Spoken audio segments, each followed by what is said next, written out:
আর যাইবার সময় আমাকে একটি পুরস্কার দিবে? মৃন্ময় বিস্মিত হয়ে কইল, কি? অপূর্ব কহিল, তুমি ইচ্ছা করিয়া ভালোবাসিয়া আমাকে কি চুম্বন দাও। অপূর্বের অদ্ভুত প্রার্থনা এবং গম্ভীর মুখাভাব দেখিয়া মৃন্ময়ী হাসিয়া উঠিল। হাস্য সংবরণ করিয়া মুখ বাড়াইয়া চুম্বন করিতে উদ্যত হইল, কাছাকাছি গিয়া আর পারিল না, খিলখিল করে হাসিয়া উঠিল।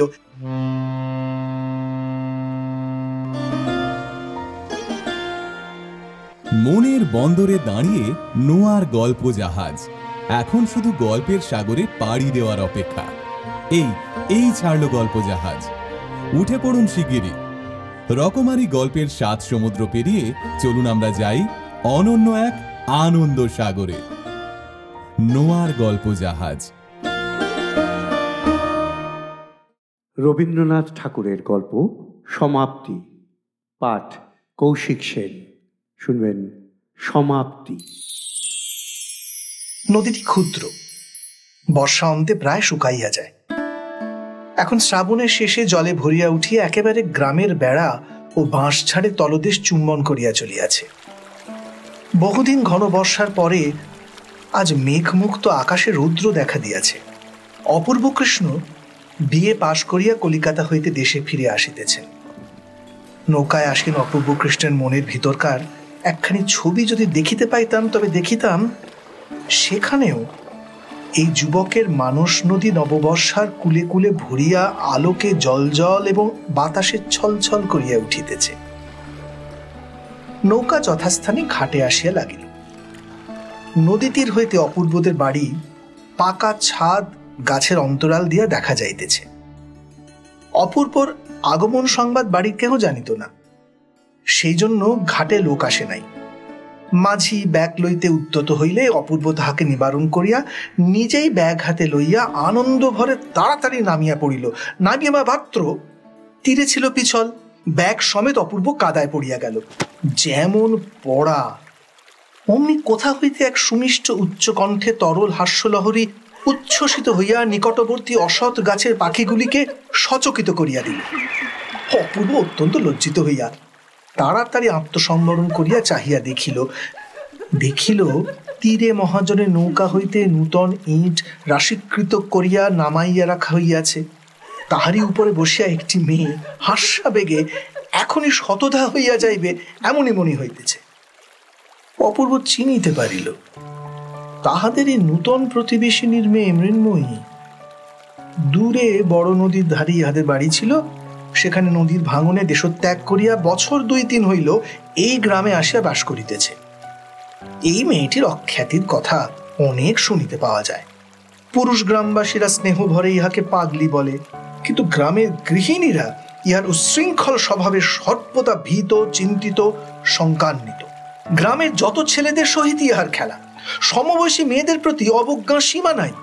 শিশুরাজ্যে এই মেয়েটি একটি ছোটখাটো বর্গের উপদ্রব বলিলেই হয়। বাপের আদরের মেয়ে কিনা, সেই জন্য ইহার একটা দুর্দান্ত প্রতাপ। এই সম্বন্ধে বন্ধুদের নিকট মৃন্ময়ীর মা স্বামীর বিরুদ্ধে সর্বদা অভিযোগ করিতে ছাড়িত না। অথচ বাপ ইহাকে ভালোবাসে। বাপ কাছে থাকলে মৃন্ময়ীর চোখের অশ্রুবিন্দু তাহার অন্তরে বড়ই বাজিত।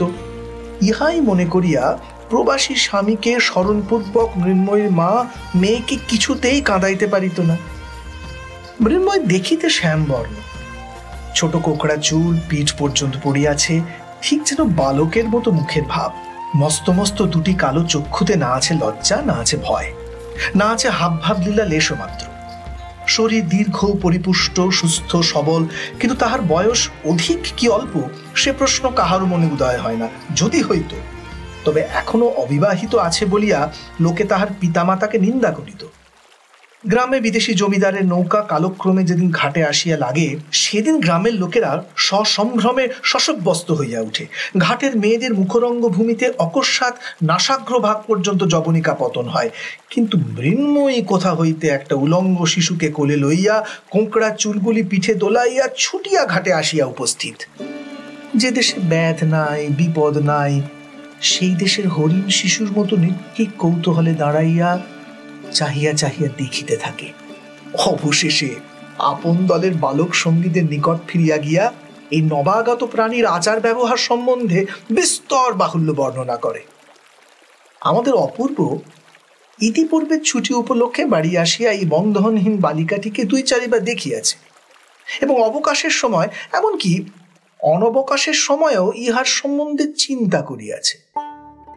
পৃথিবীতে অনেক মুখ চোখে পড়ে, কিন্তু এক একটি মুখ বলা কহা নাই একেবারে মনের মধ্যে গিয়ে উত্তীর্ণ হয়। সে কেবল সৌন্দর্যের জন্য নহে, আর একটা কি গুণ আছে, সে গুণটি বোধহয় স্বচ্ছতা। অধিকাংশ মুখের মধ্যেই মনুষ্য প্রকৃতিটি আপনাকে পরিস্ফুট রূপে প্রকাশ করিতে পারে না।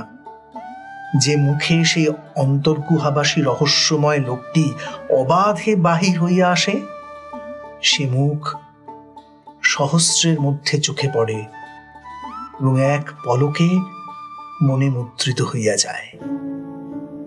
এই বালিকার মুখে চোখে একটি দুরন্ত অসাধ্য অবাধ্য নারী প্রকৃতি উন্মুক্ত বেগবান অরণ্য মৃগের মতো সর্বদা দেখা দেয়, খেলা করে। সেই জন্যই এই জীবন চঞ্চল মুখখানি একবার দেখিলে আর সহজে ভোলা যায় না। বলা বাহুল্য, মৃন্ময়ের কৌতুকহাস্য ধ্বনি যতই সুমিষ্ট লাগুক, দুর্ভাগ্য অপূর্বর পক্ষে কিঞ্চিত ক্লেশদায়ক হইয়াছিল। সে তাড়াতাড়ি মাঝির হাতে ব্যাগ সমর্পণ করিয়া রক্তিম মুখে দ্রুত বেগে গৃহ অভিমুখে চলিতে লাগিল। আয়োজনটি অতি সুন্দর হইয়াছিল। নদীর তীর, গাছের ছায়া, পাখির গান, প্রভাতের রৌদ্র। 20 বৎসর বয়স, অবশ্য ইটের স্তূপটা তেমন উল্লেখযোগ্য নহে, কিন্তু যে ব্যক্তি তাহার উপর বসিয়াছিল সেই শুষ্ক কঠিন আসনের প্রতিও তার একটি মনোরম শ্রী বিস্তার করিয়াছিল।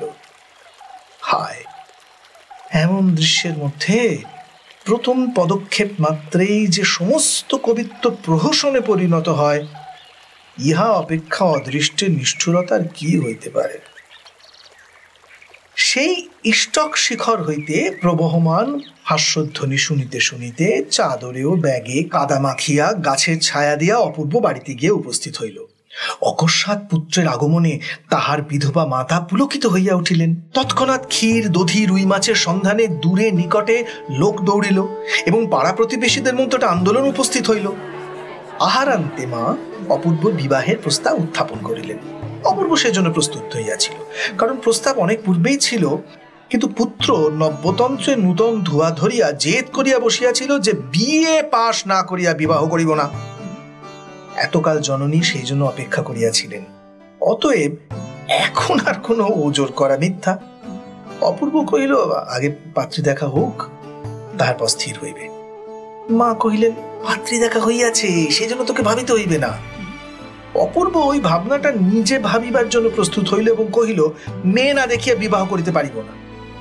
মা ভাবিলেন, এমন সৃষ্টি ছাড়া কথা কোথাও তো শোনা যায় নাই, কিন্তু সম্মত হইলেন। সে রাত্রে অপূর্ব প্রদীপ নিবাইয়া বিছানায় শয়ন করিবার পর বর্ষা নিশীথের সমস্ত শব্দ এবং সমস্ত নিস্তব্ধতার পরপ্রান্ত হইতে বিজন বিনিদ্র শয্যায় একটি উচ্ছ্বসিত উচ্চ মধুর কণ্ঠের হাস্যধ্বনি তাহার কানে আসিয়া ক্রমাগত বাজিতে লাগিল।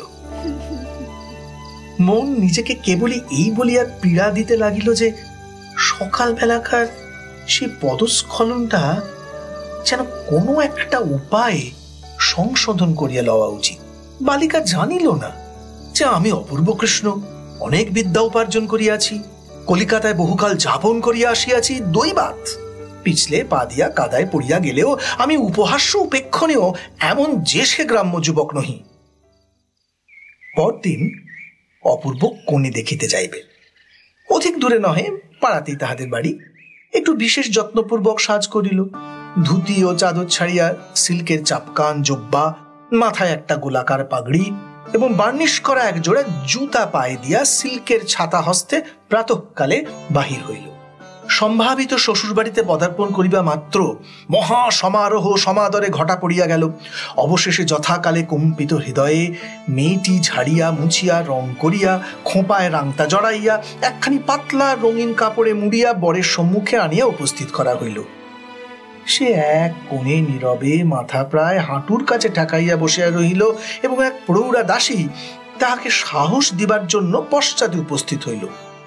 কোনের এক বালক ভাই তাহাদের পরিবারের মধ্যে এই এক নূতন অনধিকার প্রবেশোদ্যত লোকটির পাগড়ি, ঘড়ির চেন এবং নবদ্গত শ্বশ্রু এক মনে নিরীক্ষণ করিতে লাগিল।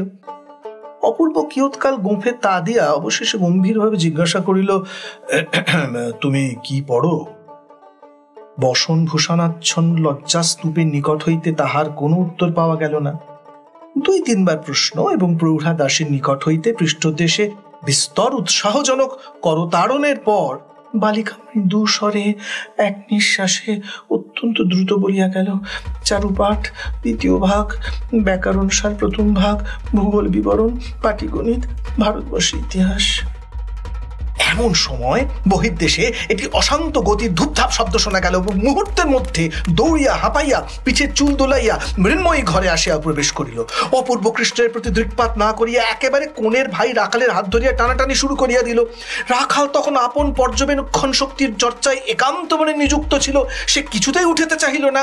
দাসীটি তাহার সংযত কণ্ঠস্বরের মৃদুতা রক্ষার প্রতি দৃষ্টি রাখিয়া যথাসাধ্য তীব্রভাবে মৃন্ময়ীকে ভৎসনা করিতে লাগিল। অপূর্ব কৃষ্ণর আপনার সমস্ত গাম্ভীর্য এবং গৌরব একত্র করিয়া পাগড়ি পরা মস্তকে অভ্রভেদী হইয়া বসিয়া রহিল এবং পেটের কাছে ঘড়ির চেন নাড়িতে লাগিল। অবশেষে সঙ্গীটিকে কিছুতেই বিচলিত করতে না পারিয়া তাহার পিঠের একটা সশক্ত চপেটাঘাত করিয়া চট করিয়া কোণের মাথার ঘোমটা টানিয়া খুলিয়া দিয়া ঝড়ের মতো মৃন্ময়ী ঘর হইতে বাহির হইয়া গেল। দাসীটি গুমরিয়া গর্জন করিতে লাগিল এবং ভগ্নীর অকস্মাৎ অবগুণ্ঠন মোচনে রাখাল খিলখিল শব্দে হাসিতে আরম্ভ করিল। নিজের পৃষ্ঠে প্রবল চপেটাঘাতটি সে অন্যায় প্রাপ্য মনে করিল না, কারণ এরূপ দেনা পাওনা তাহাদের মধ্যে সর্বদাই চলিয়াছে। এমনকি পূর্বে মৃন্ময়ীর চুল কাঁচ ছাড়াইয়া পিঠের মাঝামাঝি আসিয়া পড়িত।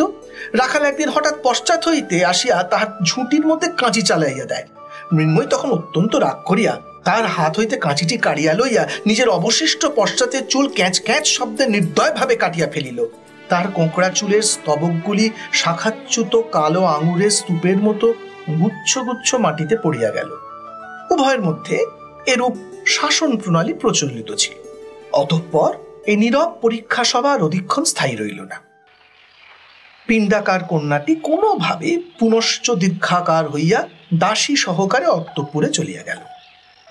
অপূর্ব পরম গম্ভীরভাবে বিরল গুম্ফরেখায় তা দিতে দিতে উঠিয়া ঘরের বাহিরে যাইতে উদ্যত হইল।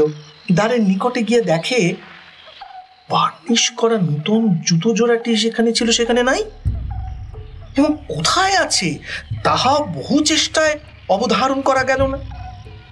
বাড়ির লোক সকলে বিষম বিব্রত হইয়া উঠিল এবং অপরাধের উদ্দেশ্যে গালি ও ভৎসনা অজস্র বর্ষিত হইতে লাগিল।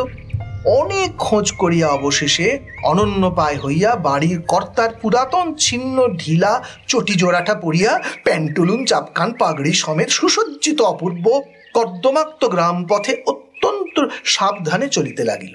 পুষ্করিণীর ধারে নির্জন পথপ্রান্তে আবার হঠাৎ সেই উচ্চকণ্ঠের অজস্র হাস্য কলোচ্ছ্বাস, যেন তরুপল্লবের মধ্য হইতে কৌতুকপ্রিয়া বনদেবীর অপূর্বর ওই অসঙ্গত চটি জুতা জোড়ার দিকে চাহিয়া হঠাৎ আর হাসি ধারণ করিয়া রাখিতে পারিল না। অপূর্ব অপ্রতিভভাবে থমকাইয়া দাঁড়াইয়া ইতস্তত নিরীক্ষণ করিতেছে। এমন সময় ঘন বন হইতে বাহির হইয়া একটি নির্লজ্জ অপরাধিনী তাহার সম্মুখে নূতন জুতা জোড়াটি রাখিয়া পলানোদ্যত হইল। অপূর্ব দ্রুত বেগে 2 হাত ধরিয়া তাহাকে বন্দী করিয়া ফেলিল।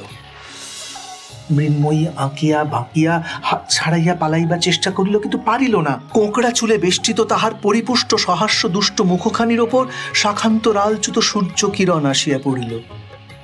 রৌদ্রোজ্জ্বল নির্মল চঞ্চল নির্ঝরণীর দিকে অবনত হইয়া কৌতূহলী পথিক যেমন নিবিষ্ট দৃষ্টিতে তাহার তলদেশ দেখিতে থাকে, অপূর্ব তেমন করিয়া গভীর গম্ভীর নেত্রে মৃন্ময়ীর উদ্ধতক্ষিপ্ত মুখের উপর তড়িৎতরল 2টি চক্ষুর মধ্যে চাহিয়া দেখিল এবং অত্যন্ত ধীরে ধীরে মুষ্টি শিথিল করিয়া যেন যথাকর্তব্য অসম্পন্ন রাখিয়া বন্দিনীকে ছাড়িয়া দিল। অপূর্ব যদি রাগ করিয়া মৃন্ময়ীকে ধরিয়া মারিত, তাহা হইলে সে কিছুই আশ্চর্য হইত না। কিন্তু নির্জন পথের মধ্যে এই অপরূপ নীরব শাস্তির সে কোনো অর্থ বুঝিতে পারিল না। নৃত্যময়ী প্রকৃতির নূপুর নিক্কণের ন্যায় চঞ্চল হাস্যধ্বনিটি সমস্ত আকাশ ব্যাপিয়া বাজিতে লাগিল এবং চিন্তা নিমগ্ন অপূর্ব কৃষ্ণ অত্যন্ত ধীর পদক্ষেপে বাড়িতে আসে উপস্থিত হইল। সমস্ত দিন অপূর্ব নানা ছুতা করিয়া অন্তঃপুরে মার সহিত সাক্ষাৎ করিতে গেল না। বাহিরে নিমন্ত্রণ ছিল, খাইয়া আসিল। অপূর্বর মতো এমন একজন কৃতবিদ্য গম্ভীর ভাবুক লোক একটি সামান্য অশিক্ষিতা বালিকার কাছে আপনার লুপ্ত গৌরব উদ্ধার করিবার, আপনার আন্তরিক মাহাত্ম্যের পরিপূর্ণ পরিচয় দিবার জন্য কেন যে এত বেশি উৎকণ্ঠিত হইয়া উঠিবে তাহা বুঝা কঠিন। একটি পাড়া গায়ে চঞ্চল মেয়ে তাহাকে সামান্য লোক মনে করিলই বা সে যদি মুহূর্তকালের জন্য তাহাকে হাস্যাস্পদ করিয়া তারপর তাহার অস্তিত্ব বিস্তৃত হইয়া রাখাল নামক একটি নির্বোধ নিরক্ষর বালকের সহিত খেলা করিবার জন্য ব্যগ্রতা প্রকাশ করে, তাহাতেই বা তার ক্ষতি কি? তাহার কাছে প্রমাণ করিবার আবশ্যক কি যে তিনি বিশ্বদ্বীপ নামক মাসিক পত্রে গ্রন্থ সমালোচনা করিয়া থাকেন এবং তাহার তরঙ্গের মধ্যে এসেন্স, জুতা, রুবিনির ক্যাম্ফার, রঙিন চিঠির কাগজ এবং হারমোনিয়াম শিক্ষার বহির্ভূ সঙ্গে একখানি পরিপূর্ণ খাতা নিশীথের গর্ভে ভাবি উষার ন্যায় প্রকাশের প্রতীক্ষায় রহিয়াছে। কিন্তু মনকে বোঝানো কঠিন এবং এই পল্লীবাসিনী চঞ্চলা মেয়েটির কাছে শ্রীযুক্ত অপূর্ব কৃষ্ণ রায় বিয়ে কিছুতেই পরাভব স্বীকার করিবার জন্য প্রস্তুত নহে। সন্ধ্যার সময় অন্তঃপুরে প্রবেশ করিলে মা তাহাকে জিজ্ঞাসা করিলেন, কেমন রে অপু, মেয়ে কেমন দেখলি, পছন্দ হয় তো? অপূর্ব কিঞ্চিত প্রতিভভাবে কহিল, মেয়ে দেখেছি মা, ওর মধ্যে একটিকে আমার পছন্দ হয়েছে। মা আশ্চর্য হইয়া কহিলেন, তুই আবার কটি মেয়ে দেখলি? অবশেষে অনেক ইতস্ততর পর প্রকাশ পাইল প্রতিবেশিনীর শরতের মেয়ে মৃন্ময়ীকে তাহার ছেলে পছন্দ করিয়াছে। এত লেখাপড়া শিখিয়া এমনই ছেলের পছন্দ? প্রথমে অপূর্বর পক্ষে অনেকটা পরিমাণ লজ্জা ছিল, অবশেষে মা যখন প্রবল আপত্তি করিতে লাগিলেন তখন তাহার লজ্জা ভাঙিয়া গেল। সে রোখের মাথায় বলিয়া বসিল, মৃন্ময়ীকে ছাড়া কাহকে আমি বিবাহ করিব না। অন্য জড়পুত্তলী মেয়েটির সে যতই কল্পনা করিতে লাগিল ততই বিবাহ সম্বন্ধে তার বিষম বিতৃষ্ণার উদ্রেক হইল। 2-3 দিন উভয় পক্ষে মান অভিমান, অনাহার অনিদ্রার পর অপূর্বই জয়ী হইল। মা মনকে বোঝাইলেন যে মৃন্ময়ী ছেলে মানুষ এবং মৃন্ময়ীর মা উপযুক্ত শিক্ষাদানে অসমর্থ। বিবাহের পর তাহার হাতে পড়িলেই তাহার স্বভাবের পরিবর্তন হইবে এবং ক্রমশ ইহাও বিশ্বাস করিলেন যে মৃন্ময়ীর মুখখানি সুন্দর।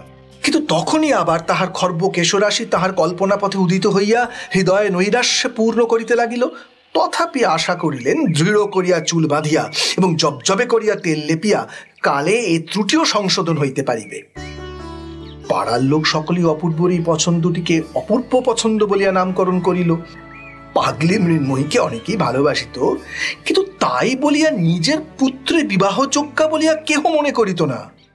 মৃন্ময়ীর বাপ ঈশান মজুমদারকে যথাকালে সংবাদ দেওয়া হইল। সে কোনো একটি স্টিমার কোম্পানির একটি কেরানি রূপে দূরে নদী তীরবর্তী একটি ক্ষুদ্র স্টেশনে একটি ছোট টিনের ছাদ বিশিষ্ট কুটিরে মাল ওঠানো নামানো এবং টিকিট বিক্রয় কার্যে নিযুক্ত ছিল। তাহার মৃন্ময়ের বিবাহ প্রস্তাবে 2 চক্ষু বহিয়া জল পড়িতে লাগিল। তাহার মধ্যে কতখানি দুঃখ এবং কতখানি আনন্দ ছিল পরিমাণ করিয়া বলিবার মতো কোনো উপায় নাই। কন্যার বিবাহ উপলক্ষে ঈশান হেড অফিসের সাহেবের নিকট ছুটি প্রার্থনা করিয়া দরখাস্ত দিল। সাহেব উপলক্ষটা নিতান্তই তুচ্ছ জ্ঞান করিয়া ছুটি না মঞ্জুর করিয়া দিলেন। তখন পূজার সময় 1 সপ্তাহ ছুটি পাইবার সম্ভাবনা জানাইয়া সে পর্যন্ত বিবাহ স্থগিত রাখিবার জন্য দেশে চিঠি লিখিয়া দিল। কিন্তু অপূর্বর মা কহিল, এই মাসে ভালো দিন আছে, আর বিলম্ব করিতে পারিব না। উভয়তই প্রার্থনা অগ্রাহ্য হইলে পর ব্যথিত হৃদয় ঈশান আর কোনো আপত্তি না করিয়া পূর্বমতো মাল ওজন এবং টিকিট বিক্রয় করিতে লাগিল। অতঃপর মৃন্ময়ীর মা এবং পল্লীর যত বর্ষীয়সীগণ সকলে মিলিয়া ভাবী কর্তব্য সম্বন্ধে মৃন্ময়ীকে অহর্নিশি উপদেশ দিতে লাগিল। ক্রীড়া শক্তি, দ্রুত গমন, উচ্চহাস্য, বালকদিগের সহিত আলাপ এবং ক্ষুধা অনুসারে ভোজন সম্বন্ধে সকলেই নিষেধ পরামর্শ দিয়া বিবাহটাকে বিভীষিকা রূপে প্রতিপন্ন করিতে সম্পূর্ণ কৃতকার্য হইল। উৎকণ্ঠিত শঙ্কিত হৃদয়ে মৃন্ময়ী মনে করিল তাহার যাবজ্জীবন কারাদণ্ড এবং তদবসানের ফাঁসির হুকুম হইয়াছে। সে দুষ্ট পণি ঘোড়ার মতো ঘাড় বাঁকাইয়া পিছু হটিয়া বলিয়া বসিল, আমি বিবাহ করিব না। কিন্তু তথাপি বিবাহ করিতে হইল। তারপরে শিক্ষা আরম্ভ হইল। এক রাত্রির মধ্যে মৃন্ময়ের সমস্ত পৃথিবী অপূর্বর মার অন্তঃপুরে আসিয়া আবদ্ধ হইয়া গেল।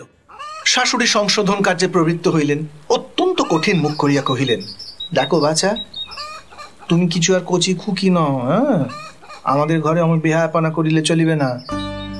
শাশুড়ি যেভাবে বলিলেন, মৃন্ময় সেভাবে কথাটা গ্রহণ করিল না। সে ভাবিল, এই ঘরে যদি না চলে তবে বুঝি অন্যত্র যাইতে হইবে।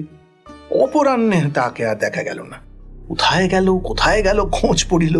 অবশেষে বিশ্বাসঘাতক রাখাল তাহাকে তাহার গোপন স্থান হইতে ধরাইয়া দিল। সে বটতলায় রাধাকান্ত ঠাকুরের পরিত্যক্ত ভাঙা রথের মধ্যে গিয়া বসিয়াছিল। শাশুড়ি মা এবং পাড়ার সমস্ত হিতৈষিণীগণ মৃন্ময়ীকে যেরূপ লাঞ্ছনা করিল তাহা আপনারা সহজেই কল্পনা করিতে পারিবেন। রাত্রে ঘন মেঘ করিয়া ঝুপঝুপ শব্দে বৃষ্টি শুরু হইল। অপূর্ব কৃষ্ণ বিছানার মধ্যে অতি ধীরে ধীরে মৃন্ময়ীর কাছে ঈষৎ অগ্রসর হইয়া তাহার কানে কানে মৃদুস্বরে কহিল, মৃন্ময়ী, তুমি আমাকে ভালোবাসো না? মৃন্ময়ী সতেজে বলিয়া উঠিল, না, আমি তোমাকে কখনোই ভালোবাসবো না। তাহার যত রাগ এবং যত শাস্তি বিধান সমস্তই পুঞ্জীভূত বজ্রের ন্যায় অপূর্বর মাথার উপর নিক্ষিপ্ত হইল। অপূর্ব ক্ষুণ্ণ হইয়া কহিল, কেন? আমি তোমার কাছে কি দোষ করেছি? মৃন্ময় কহিল, তুমি আমাকে বিয়ে করলে কেন? এই অপরাধে সন্তোষজনক কৈফিয়ত দেওয়া কঠিন। কিন্তু অপূর্ব মনে মনে কহিল, যেমন করিয়া হোক এই দুর্বাধ্য মনটিকে বশ করিতে হইবে। পরদিন শাশুড়ি মৃন্ময়ের বিদ্রোহী ভাবের সমস্ত লক্ষণ দেখিয়া তাহাকে ঘরের দরজা বন্ধ করিয়া রাখিয়া দিল। সে নূতন পিঞ্জরাবদ্ধ পাখির মতো প্রথমে অনেকক্ষণ ঘরের মধ্যে ধরফর করিয়া বেড়াইতে লাগিল। অবশেষে কোথাও পালাইবার কোনো পথ না দেখিয়া নিষ্ফল ক্রোধে বিছানা চাদরখানার দাঁত দিয়া ছিঁড়িয়া কুটি কুটি করিয়া ফিরিল এবং মাটির উপর হইয়া পড়িয়া মনে মনে বাবাকে ডাকিতে ডাকিতে কাঁদিতে লাগিল। এমন সময় ধীরে ধীরে কে তাহার পাশে আসিয়া বসিল। সস্নেহে তাহার ধূলি লুণ্ঠিত চুলগুলি কপলের উপর হইতে তুলিয়া দিবার চেষ্টা করিল। মৃন্ময় সবলে মাথা নাড়িয়া তাহার হাত সরাইয়া দিল। অপূর্ব কানের কাছে মুখ নত করিয়া মৃদুস্বরে কহিল, আমি লুকিয়ে দরজা খুলে দিয়েছি, এসো আমরা খিড়কির বাগানে পালিয়ে যাই। মৃন্ময় প্রবল ভাবে মাথা নাড়িয়া সতেজে সরোদনে কহিল, না। অপূর্ব তাহার চিবুক ধরিয়া মুখ তুলিয়া দিবার চেষ্টা করিয়া কহিল, একবার দেখো কে এসেছে। রাখাল ভূপতিত মৃন্ময়ের দিকে চাহিয়া হতবুদ্ধির ন্যায় দ্বারের কাছে দাঁড়াইয়াছিল। মৃন্ময়ী মুখ না তুলিয়া অপূর্বর হাত ঠেলিয়া দিল। অপূর্ব কহিল, রাখাল তোমার সঙ্গে খেলা করতে এসছে, খেলতে যাবে?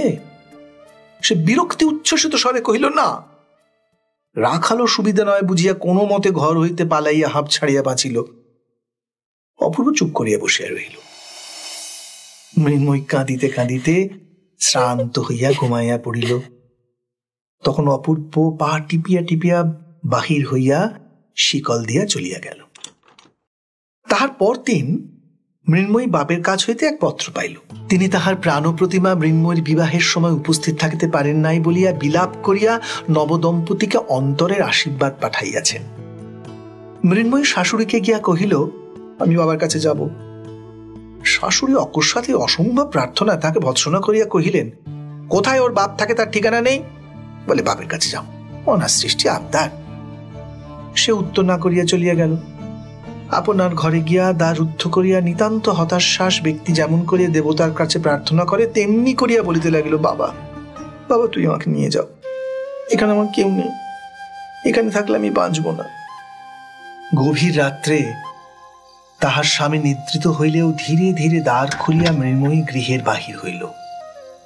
যদিও এক একবার মেঘ করিয়া আসিতেছিল, তথাপি জ্যোৎস্না রাত্রে পথ দেখিবার মতো আলোক যথেষ্টই ছিল। বাপের কাছে যাইতে হইলে কোন পথ অবলম্বন করিতে হইবে মৃন্ময়ী তার কিছুই জানিত না। কেবল তাহার মনে বিশ্বাস ছিল, যে পথ দিয়া ডাকের পত্রবাহক রানারগণ চলে সেই পথ দিয়া পৃথিবীর সমস্ত ঠিকানায় পৌঁছানো যায়। মৃন্ময়ী সেই ডাকের পথ ধরিয়া চলিতে লাগিল। চলিতে চলিতে শরীর শ্রান্ত হইয়া আসিল, রাত্রিও প্রায় শেষ হইল। বনের মধ্যে যখন উসখুস করে অনিশ্চিত সুরে দুটো একটা পাখি ডাকিবার উপক্রম করিতেছে, অথচ নিঃসংশয়ে সময় নির্ণয় করিতে না পারিয়া ইতস্তত করিতেছে, তখন মৃন্ময়ী পথের ধারে, নদীর ধারে একটি বৃহৎ বাজারের মতো স্থানে আসিয়া উপস্থিত হইল। অতঃপর কোন দিকে যাইতে হইবে ভাবিতেছে, এমন সময় পরিচিত ঝমঝম শব্দ শুনিতে পারিল। চিঠির থলে কাঁধে করিয়া ঊর্ধ্বশ্বাসে ডাকের রানার আসিয়া উপস্থিত। মৃন্ময়ী তাহার কাছে গিয়া কাতর শান্তস্বরে কহিল, খুশিগঞ্জে আমি বাবার কাছে যাব, আমাকে তুমি সঙ্গে নিয়ে চলো না। সে কহিল, খুশিগঞ্জ কোথা আমি জানি নে। এই বলিয়া ঘাটে বাঁধা ডাক নৌকার মাঝিকে জাগাইয়া দিয়া নৌকা ছাড়িয়া দিল। তাহার দয়া করিবার প্রশ্ন বা সময় নাই। দেখিতে দেখিতে হাট এবং বাজার সজাগ হইয়া উঠিল। মৃন্ময়ী ঘাটে নামিয়া একজন মাঝিকে ডাকিয়া কহিল, মাঝি মাঝি আমাকে কুশিগঞ্জে নিয়ে যাবে। মাঝি তাহার উত্তর দিবার পূর্বেই পাশের নৌকো থেকে একজন বলিল, আরে কেও? মিনুমা, তুমি এখানে কোত্থেকে? মৃন্ময়ী উচ্চ শুধু ব্যগ্রতার সহিত বলিয়া উঠিল, বনমালী, আমি কুশিগঞ্জে বাবার কাছে যাব, আমাকে তো নৌকায় নিয়ে চল। বনমালী তাহাদের গ্রামের মাঝি, সেই উচ্ছৃঙ্খল প্রকৃতি বালিকাটিকে বিলক্ষণ চিনিত। সে কহিল, বাবার কাছে যাবে? তাহলে তো চলো, আমি তাকে নিয়ে যাচ্ছি। মৃন্ময়ী নৌকায় উঠিল। মাঝি নৌকা ছাড়িয়া দিল। মেঘ করিয়া মুষলধারে বৃষ্টি আরম্ভ হইল। ভাদ্র মাসে পূর্ণ নদী ফুলিয়া ফুলিয়া নৌকা দোলাইতে লাগিল। মৃন্ময়ের সমস্ত শরীর নিদ্রায় আচ্ছন্ন হইয়া আসিল। অঞ্চল পাতিয়া সে নৌকার মধ্যে শয়ন করিল এবং এই দুরন্ত বালিকা নদী দোলায় প্রকৃতির স্নেহপালিত শান্ত শিশুটির মতো অকাতরে ঘুমাইতে লাগিল। জাগিয়া উঠিয়া দেখিল সে শ্বশুর বাড়িতে খাটে শুইয়া আছে। তাহাকে জাগ্রত দেখিয়া ঝি বকিতে আরম্ভ করিল। ঝির কণ্ঠস্বরে শাশুড়ি আসিয়া অত্যন্ত কঠিন কঠিন করিয়া বলিতে লাগিলেন। মৃন্ময়ী বিস্ফারিত নেত্রে নীরবে তাহার মুখের দিকে চাহিয়া রহিল। অবশেষে তিনি যখন তাহার বাপের শিক্ষাদোষের উপর কটাক্ষ করিয়া বলিলেন, তখন মৃন্ময়ী দ্রুত পদে পাশের ঘরে প্রবেশ করিয়া ভিতর হইতে শিকল বন্ধ করিয়া দিল। অপূর্ব লজ্জার মাথা খাইয়া মাকে আসিয়া বলিল, মা, বউকে দু একদিনের জন্য একবার বাপের বাড়ি পাঠিয়ে দিতে দোষ কি?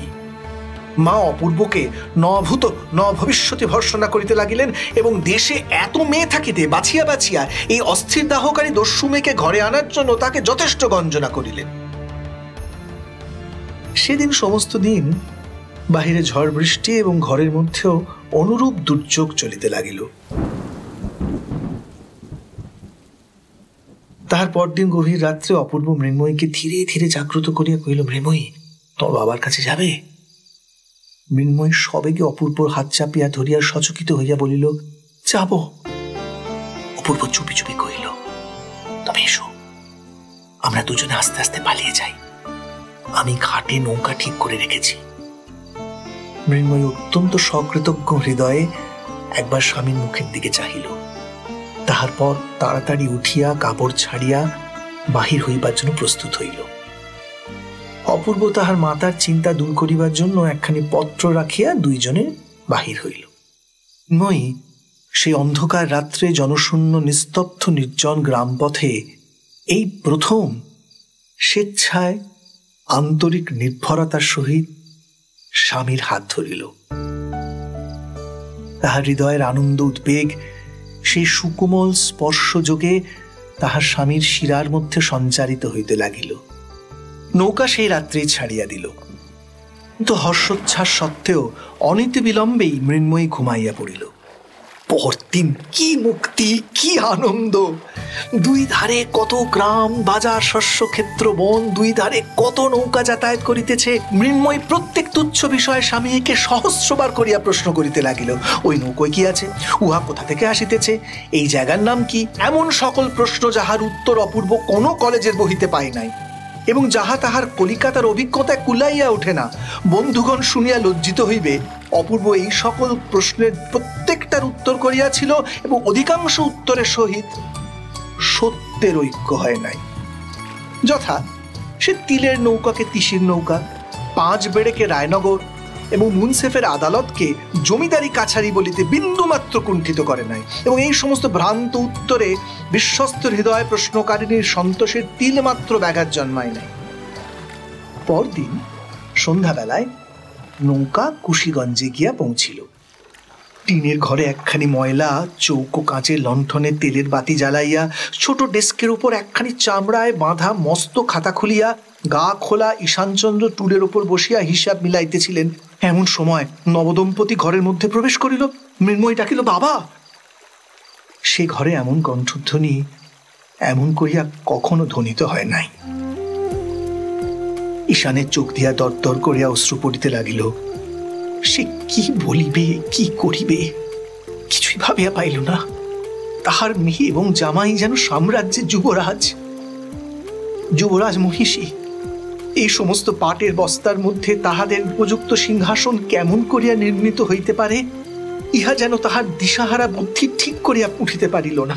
তাহার পরে আহারের ব্যাপার, সেও এক চিন্তা। দরিদ্র কেরানি নিজ হস্তে ডাল ভাতে ভাত পাক করিয়া খায়, আজ এই এমন আনন্দের দিনে সে কি করিবে, কি খাওয়াইবে? মৃন্ময়ী কহিল, বাবা, আজকে আমরা সকলে মিলে রাঁধিব। অপূর্ব এই প্রস্তাবে সাতিশয় উৎসাহ প্রকাশ করিল। ঘরের মধ্যে স্থানাভাব, লোকাভাব, অন্নাভাব, কিন্তু ক্ষুদ্র ছিদ্র হইতে ফোয়ারা যেমন চতুর্কোণ বেগে উত্থিত হয়, তেমনি দারিদ্র্যের সংকীর্ণ মুখ হইতে আনন্দ পরিপূর্ণ ধারায় উচ্ছ্বসিত হইতে লাগিল। এমনি করিয়া 3 দিন কাটিল। 2 বেলা নিয়মিত স্টিমার আসিয়া লাগে। কত লোক, কত কোলাহল। সন্ধ্যাবেলায় নদী তীর কেমন নির্জন হইয়া যায়, তখন কি অবাধ স্বাধীনতা। এবং 3 জনে মিলিয়া নানা প্রকারে জোগাড় করিয়া, ভুল করিয়া, এক করিতে আর এক করিয়া তুলিয়া রাধা বাড়া। তাহার পরে মৃন্ময়ী বলয় ঝঙ্কৃত স্নেহহস্তের পরিবেশনে, শ্বশুর জামাতার একত্রে আহার এবং গৃহিণীপনার সহস্র ত্রুটি প্রদর্শক পূর্বক মৃন্ময়ীকে পরিহাস, এবং তাহা লইয়া বালিকার আনন্দ কলহ এবং মৌখিক অভিমান। অবশেষে অপূর্ব জানাইল, আর অধিক দিন থাকা উচিত হয় না। মৃন্ময়ী করুণ স্বরে আরো কিছুদিন সময় প্রার্থনা করিল। ঈশান কহিল, কাজ নাই মা। বিদায়ের দিন কন্যাকে বুকের কাছে টানিয়া তাহার মাথায় হাত রাখিয়া অশ্রু গদগদ কণ্ঠে ঈশান কহিল, মা গো, তুমি শ্বশুর ঘর উজ্জ্বল করিয়া লক্ষ্মী হইয়া থাকিও মা। কেহ যেন আমার মিনুর কোনো দোষ না ধরিতে পারে।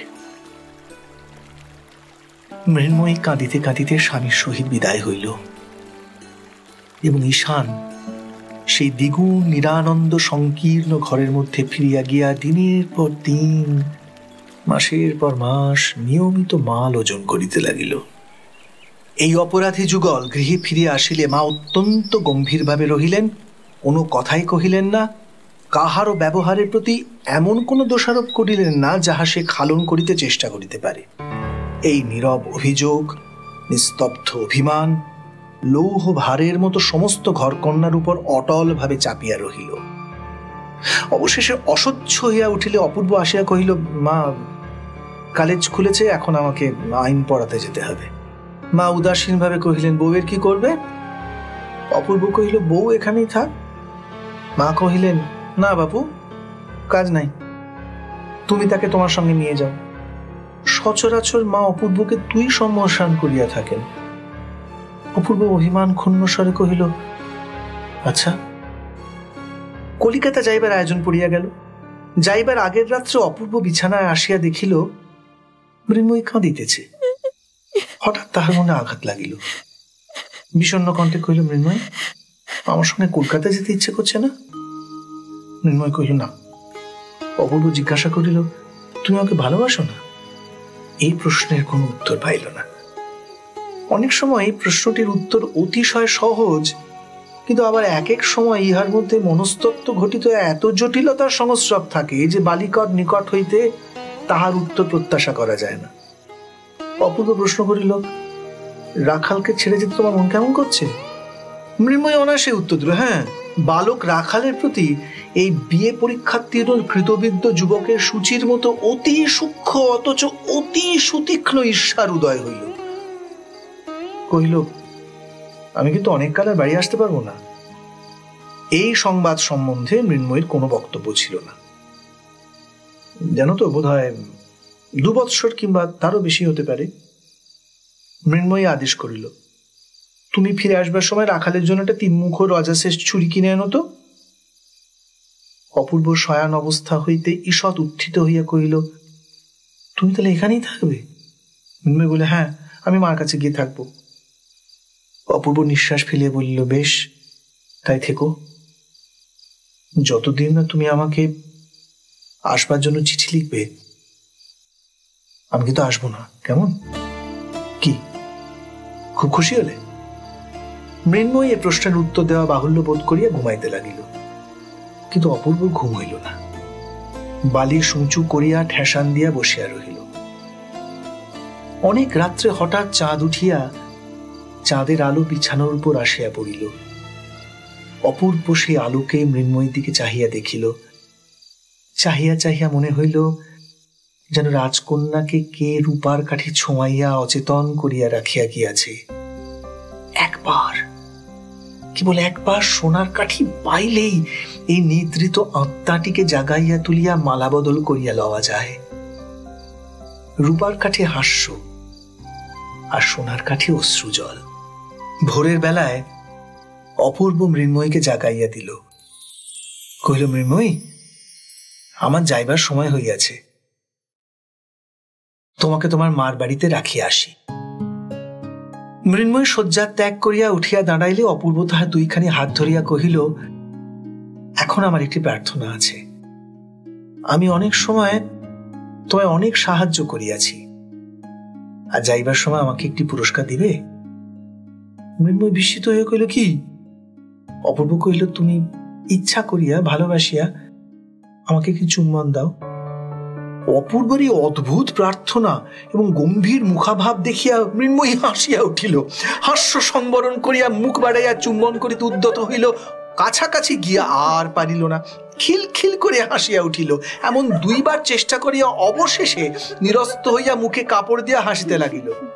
শাসন ছলে অপূর্ব তার কর্ণমূল ধরিয়া নাড়িয়া দিল। অপূর্বর বড় কঠিন পণ। দস্যুবৃত্তি করিয়া কাড়িয়া লুটিয়া লওয়াকে সে আত্ম অবমাননা বলে মনে করে। সে দেবতার ন্যায় সগৌরবে থাকিয়া স্বেচ্ছান্বিত উপহার চায়, নিজের হাতে কিছুই তুলিয়া লইবে না সে। মৃন্ময়ী এবার আর হাসিল না। তাহাকে প্রত্যুষের আলোকে নির্জন পথ দিয়া তাহার মার বাড়ি রাখিয়া অপূর্ব গৃহে আসিয়া মাতাকে কহিল, ভাবিয়া দেখিলাম বউকে আমার সঙ্গে কলকাতায় লইয়া গেলে আমার পড়াশোনায় ব্যাঘাত হইবে। সেখানে উহার সঙ্গিনীও কেহ নাই। তুমি তো তাহাকে এ বাড়িতে রাখিতে চাও না, আমি তাহাকে তাই তার মার বাড়িতে রাখিয়া আসিলাম। সুগভীর অভিমানের মধ্যে মাতা পুত্রের বিচ্ছেদ হইল। মার বাড়িতে আসিয়া মৃন্ময়ী দেখিল কিছুতেই আর মন লাগিতেছে না। সে বাড়ির আগাগোড়া যেন বদল হইয়া গেছে। সময় আর কাটে না। কি করিবে, কোথায় যাইবে, কাহার সহিত দেখা করিবে ভাবিয়াই পাইল না। মৃন্ময়ী হঠাৎ মনে হইল যেন সমস্ত গৃহে এবং সমস্ত গ্রামে কেহ লোক নাই, যেন মধ্যাহ্নে সূর্যগ্রহণ হইল। কিছুতে বুঝিতে পারিল না আজ কলিকাতায় চলিয়া যাইবার জন্য এত প্রাণপণ ইচ্ছা করিতেছে, কাল রাত্রে ইচ্ছা কোথায় ছিল? কাল সে জানিত না যে জীবনের যে অংশ পরিহার করিয়া যাইবার জন্য এত মন কেমন করিতেছিল, তৎপূর্বেই তার সম্পূর্ণ স্বাদ পরিবর্তন হইয়া গিয়াছে। গাছের পক্কপত্রের ন্যায় আজ সেই বৃন্তচ্যুত অতীত জীবনটাকে ইচ্ছাপূর্বক অনায়াসে দূরে ছুঁড়িয়া ফেলিল। গল্পে শোনা যায়, নিপুণ অস্ত্রকার যেমন সূক্ষ্ম তরবারি নির্মাণ করিতে পারে, যে তদ্বারা মানুষকে দ্বিখণ্ডিত করিলেও সে জানিতে পারে না। অবশেষে নাড়া দিলে 2 অর্ধখণ্ড ভিন্ন হইয়া যায়। বিধাতার তরবারি সেই রূপ সূক্ষ্ম। কখন তিনি মৃন্ময়ীর বাল্য যৌবনের মাঝখানে আঘাত করিয়াছিলেন সে জানিতে পারে নাই। আজ কেমন করিয়া নাড়া পাইয়া বাল্য অংশ যৌবন হইতে বিচ্যুত হইয়া পড়িল এবং মৃন্ময়ী বিস্মিত হইয়া ব্যথিত হইয়া চাহিয়া রহিল। মাতৃগৃহে তাহার এই পুরাতন শয়নগৃহকে আর আপনার বলিয়া মনে হইল না। সেখানে যে থাকিত সে হঠাৎ আর নাই। এখন হৃদয়ের সমস্ত স্মৃতি সেই আর একটা বাড়ি, আর একটা ঘর, আর একটা শয্যার কাছে গুনগুন করিয়া বেড়াইতে লাগিল। মৃন্ময়ীকে আর কেহ বাহিরে দেখিতে পাইল না, তাহার হাস্যধ্বনি আর শোনা যায় না। রাখাল তাহাকে দেখিলে ভয় করে, খেলার কথা মনেও আসে না। মৃন্ময়ী মাকে বলিল, মা, আমাকে শ্বশুর বাড়ি রেখে আয়। এদিকে বিদায়কালীন পুত্রের বিষণ্ণ মুখ স্মরণ করিয়া অপূর্বর মার হৃদয় বিদীর্ণ হইয়া যায়। সে যে রাগ করিয়া বউকে বেহানের বাড়িতে রাখিয়া আসিয়াছে, ইহা তাহার মনে বড়ই বিধিতে লাগিল। হেনকালে একদিন মাথায় কাপড় দিয়া মৃন্ময়ী ম্লান মুখে শাশুড়ির পায়ের কাছে পড়িয়া প্রণাম করিল। শাশুড়ি তৎক্ষণাৎ ছলছল নেত্রে তাহাকে পক্ষে চাপিয়া ধরিলেন। মুহূর্তের মধ্যে উভয়ের মিলন হইয়া গেল। শাশুড়ি বধূর মুখের দিকে চাহিয়া আশ্চর্য হইয়া গেলেন। সে মৃন্ময়ী আর নাই। এমন পরিবর্তন সাধারণত সকলের সম্ভব নহে। বৃহৎ পরিবর্তনের জন্য বৃহৎ বলের আবশ্যক। শাশুড়ি স্থির করিয়াছিলেন মৃন্ময়ীর দোষগুলি একটি একটি করিয়া সংশোধন করিবেন, কিন্তু আর একজন অদৃশ্য সংশোধনকর্তা একটি অজ্ঞাত সংক্ষেপ উপায় অবলম্বন করিয়া মৃন্ময়ীকে যেন নূতন জন্ম পরিগ্রহ করাইয়া দিলেন। এখন শাশুড়িকেও মৃন্ময়ী বুঝিতে পারিল, শাশুড়িও মৃন্ময়ীকে চিনিতে পারিলেন। তরুর সহিত শাখা প্রশাখা যেরূপ মিল ছিল, সমস্ত ঘরকন্যা তেমনি পরস্পর অখণ্ড সম্মিলিত হইয়া গেল। এই যে একটি গম্ভীর স্নিগ্ধ বিশাল রমণী প্রকৃতি মৃন্ময়ীর সমস্ত শরীরের সমস্ত অন্তরে রেখায় রেখায় ভরিয়া ভরিয়া উঠিল, ইহাতে তাহাকে যেন বেদনা দিতে লাগিল। প্রথম আষাঢ়ের শ্যাম সজল নবমেঘের মতো তাহার হৃদয়ে একটি অশ্রুপূর্ণ বিস্তীর্ণ অভিমানের সঞ্চার হইল। সেই অভিমান তাহার চোখের ছায়াময় সুদীর্ঘ পল্লবের উপর আরেকটি গভীরতর ছায়া নিক্ষেপ করিল। সে মনে মনে বলিতে লাগিল, আমি আমাকে বুঝিতে পারি নাই বলিয়া তুমি আমাকে বুঝিলে না কেন? তুমি আমাকে শাস্তি দিলে না কেন? তোমার ইচ্ছানুসারে আমাকে চালনা করাইলে না কেন? আমি রাক্ষসী যখন তোমার সঙ্গে কলিকাতায় যাইতে চাহিলাম না, তুমি আমাকে জোর করিয়া ধরিয়া লইয়ার গেলে না কেন? তুমি আমার কথা শুনিলে কেন? আমার অনুরোধ মানিলে কেন? আমার অবাধ্যতা সহিলে কেন? তারপর অপূর্ব যেদিন প্রভাতে পুষ্করিণী তীরের নির্জন পথে তাহাকে বন্দী করিয়া কিছু না করিয়া একেবারে কেবল তাহার মুখের দিকে চাহিয়াছিল, সেই পুষ্করিণী, সেই পথ, সেই তরুতল, সেই প্রভাতের রৌদ্র এবং হৃদয় ভারানবত গভীর দৃষ্টি তাহার মনে পড়িল এবং হঠাৎ সে তাহার সমস্ত অর্থ বুঝিতে পারিল। তাহার পর সেই বিদায়ের দিনে যে চুম্বন অপূর্বর মুখের দিকে অগ্রসর হইয়া ফিরিয়া আসিয়াছিল, সে অসম্পূর্ণ চুম্বন যখন মরুমরিচিকাভিমুখী তৃষ্ণার্ত পাখির ন্যায় ক্রমাগত সেই অতীত অবসরের দিকে ধাবিত হইতে লাগিল, কিছুতেই তাহার আর পিপাসা মিটিল না। এখন থাকিয়া থাকিয়া কেবল মনের মধ্যে উদয় হয়, আহা, অমুক সময়টিতে যদি এমন করিতাম, অমুক প্রশ্নের যদি এই উত্তর দিতাম, তখন যদি এমন হইত। অপূর্বর মনে এই বলিয়া ক্ষোভ জন্মাইয়াছিল যে মৃন্ময়ী আমার সম্পূর্ণ পরিচয় পায় নাই। মৃন্ময়ীও আজ বসিয়া বসিয়া ভাবে, তিনি আমাকে কি মনে করিলেন, কি বুঝিয়া গেলেন? অপূর্ব তাহাকে যে দুরন্ত চপল অবিবেচক নির্বোধ বালিকা বলিয়া জানিল, পরিপূর্ণ হৃদয় মৃতধারার প্রেম পিপাসা মিটাইতে সক্ষম রমণী বলিয়া বুঝিতে পারিল না, ইহাতে সে পরিতাপে লজ্জায় ধিক্কারে পীড়িত হইতে লাগিল। চুম্বনের এবং সোহাগের সে ঋণগুলি অপূর্বর মাথার বালিশের উপর পরিশোধ করিতে লাগিল। এমনভাবে কতদিন কাটিল। অপূর্ব বলিয়া গিয়াছিল, তুমি চিঠি না লিখিলে আমি বাড়িতে ফিরিব না। মৃন্ময়ী তাহাই স্মরণ করিয়া একদিন ঘরে দ্বার রুদ্ধ করিয়া চিঠি লিখিতে বসিল। অপূর্ব তাহাকে যে সোনালি পাড় দেওয়া রঙিন কাগজ দিয়াছিল, তাহাই বাহির করিয়া বসিতে ভাবিতে লাগিল। খুব যত্ন করিয়া ধরিয়া লাইন বাঁকা করিয়া অঙ্গুলিতে কালি মাখিয়া অক্ষর ছোট বড় করিয়া উপরে কোনো সম্বোধন না করিয়া একেবারে লিখিল, তুমি আমাকে চিঠি লিখলে না কেন? তুমি কেমন আছো? আর তুমি বাড়ি এসো। আর কি বলিবার আছে কিছুই ভাবিয়া পাইল না। আসল বক্তব্য কথা সবগুলি বলা হইয়া গেল বটে, কিন্তু মনুষ্য সমাজে মনের ভাব আরেকটু বাহুল্য করিয়া প্রকাশ করা আবশ্যক। মৃন্ময়ীও তাহা বুঝিল। এই জন্য আরো অনেকক্ষণ ভাবিয়া ভাবিয়া আর কয়েকটি নূতন কথা যোগ করিল। এইবার তুমি আমাকে চিঠি লেখো, আর কেমন আছো লিখো, আর বাড়ি এসো, মা ভালো আছে, বিশু পুটি ভালো আছে, কাল আমাদের কালো গরুর বাছুর হইয়াছে, এই বলিয়া চিঠি শেষ করিল। চিঠি লেফাফায় মুড়িয়া প্রত্যেক অক্ষরটির উপর একটি ফোঁটা করিয়া মনের ভালোবাসা দিয়া লিখিল, শ্রীযুক্ত বাবু অপূর্ব কৃষ্ণ রায়। ভালোবাসা যতই দিক, তবু লাইন সোজা, অক্ষর সুছাঁদ এবং বানান শুদ্ধ হইল না। লেফাফায় নামটুকু ব্যতীত আরো যে কিছু লেখা আবশ্যক মৃন্ময়ী তাহা জানিত না।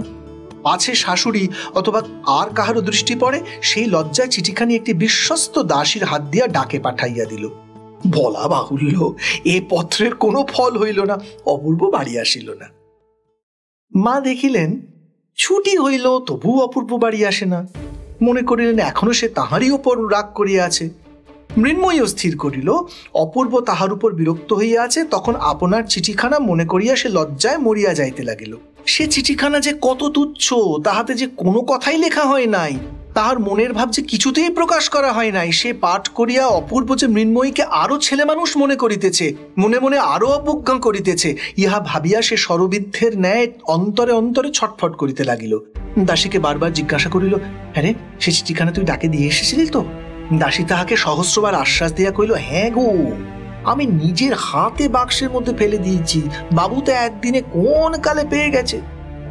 অবশেষে অপূর্বর মা একদিন মৃন্ময়ীকে ডাকিয়া কহিলেন, বৌমা, অপু অনেকদিন তো বাড়ি এলো না, তাই মনে করছি কলকাতায় গিয়ে তাকে দেখে আসি গে, তুমি সঙ্গে যাবে? মৃন্ময়ী সম্মতিসূচক ঘাড় নাড়িল এবং ঘরের মধ্যে আসিয়া দ্বার রুদ্ধ করিয়া বিছানার উপর পড়িয়া বালিশখানা বুকের ওপর চাপিয়া ধরিয়া হাসিয়া নড়িয়া চড়িয়া মনের আবেগ উন্মুক্ত করিয়া দিল। তারপর ক্রমে গম্ভীর হইয়া, বিষণ্ণ হইয়া, আশঙ্কায় পরিপূর্ণ হইয়া বসিয়া কাঁদিতে লাগিল। অপূর্বকে কোনো খবর না দিয়া এই দুটি অনুতপ্তা রমণী তাহার প্রসন্নতা ভিক্ষা করিবার জন্য কলিকাতায় যাত্রা করিল। অপূর্বর মা সেখানে তাহার জামাই বাড়িতে গিয়া উঠিলেন। সেদিন মৃন্ময়ী পত্রের প্রত্যাশায় নিরাশ হইয়া সন্ধ্যাবেলায় অপূর্ব প্রতিজ্ঞা ভঙ্গ করিয়া নিজেই তাহাকে পত্র লিখিতে বসিয়াছে। কোনো কথাই পছন্দ মতো হইতেছে না, এমন একটা সম্বোধন খুঁজিতেছে যাহাতে ভালোবাসাও প্রকাশ হয়, অথচ অভিমানও ব্যক্ত হয়। কথা না পাইয়া মাতৃভাষার উপর অশ্রদ্ধা দৃঢ়তর হইতেছে। এমন সময় ভগ্নিপতির নিকট হইতে পত্র পাইল, মা আসিয়াছেন, শীঘ্র আসিবে এবং রাত্রে এইখানে আহারাদি করিবে, সংবাদ সমস্ত ভালো। শেষ আশ্বাস সত্ত্বেও অপূর্ব অমঙ্গল আশঙ্কায় বিমর্ষ হইয়া রহিল। অবিলম্বে ভগ্নির বাড়ি গিয়া উপস্থিত হইল। সাক্ষাৎ মাত্রে মা জিজ্ঞাসা করিলে, তাই আমি তোকে নিতে এসেছি। অপূর্ব কহিল, সেই জন্য এত কষ্ট করিয়া আসিবার কি আবশ্যক ছিল? আইন পরীক্ষার পড়াশোনা ইত্যাদি ইত্যাদি ইত্যাদি। আহারের সময় ভগ্নী জিজ্ঞাসা করিল, দাদা, এবার বউকে তোমার সঙ্গে আনলে না কেন? দাদা গম্ভীরভাবে কহিতে লাগলেন, আইনের পড়াশোনা ইত্যাদি। ভগ্নিপতি হাসিয়া কহিল, ও সমস্ত মিথ্যে ওজোর, আমাদের ভয় আনতে সাহস হয় না। ভগ্নী কহিল, ভয়ঙ্কর লোকটাই বটে, ছেলে মানুষ হঠাৎ দেখলে আচমকা আঁতকে উঠতে পারে। এইভাবে হাস্য পরিহাস চলিতে লাগিল, কিন্তু অপূর্ব অত্যন্ত বিমর্ষ হইয়া রহিল। কোনো কথা তাহার ভালো লাগিতেছিল না। তাহার মনে হইতেছিল, সেই যখন মা কলিকাতায় আসিলেন তখন মৃন্ময়ী ইচ্ছা করিলে অনায়াসে তাহার সহিত আসিতে পারিত। বোধহয় মা তাহাকে সঙ্গে আনিবার চেষ্টাও করিয়াছিলেন, কিন্তু সে সম্মত হয় নাই। এ সম্বন্ধে সংকোচবশত মাকে কোনো প্রশ্নও সে করিতে পারিল না। সমস্ত মানব জীবন এবং বিশ্ব রচনাটা আগাগোড়া ভ্রান্তি সংকুল বলিয়া মনে হইতে লাগিল। আহারান্তে প্রবল বেগে বাতাস উঠিয়া বিষম বৃষ্টি আরম্ভ হইল। ভগ্নী কহিল, দাদা, আজ আমাদের এখানে থেকে যাও। দাদা কহিল, না রে, বাড়ি যেতে হবে, কাজ আছে। ভগ্নিপতি হইল, রাত্রে তোমার আবার এত কাজ কিসে? এখানে এক রাত্রি থেকে গেলে তোমার তো কারো কাছে জবাবদিহি করতে হবে না, তোমার ভাবনা কি? অনেক পীড়াপিড়ির পর বিস্তর অনিচ্ছা সত্ত্বে অপূর্ব সে রাত্রিতে থাকিয়া যাইবার জন্য সম্মত হইল। ভগ্নী কহিল, দাদা, তোমাকে বড় ক্লান্ত দেখাচ্ছে, শ্রান্ত দেখাচ্ছে, তুমি আর দেরি করো না, চলো শুতে চলো।